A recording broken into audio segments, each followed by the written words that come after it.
The topic of today's video is how to fix games not opening in Windows 11. Now, I can only speak for what worked for me, and hopefully it works for you, but disclaimer, it might not.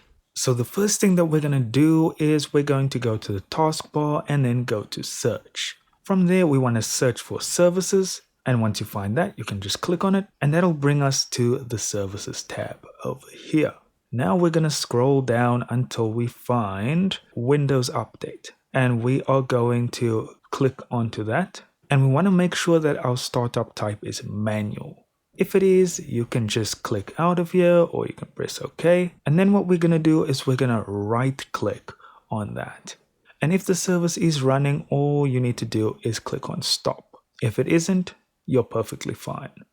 Next, we're going to navigate to our C drive or wherever Windows is installed, and we're going to click on Windows, and then we're going to scroll down again till we get to software distribution, double click in that, and what you want to do is highlight data store and download and delete those files.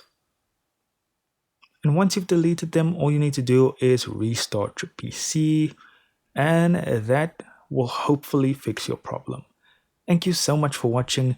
Do consider liking and subscribing, and I'll see you in the next video.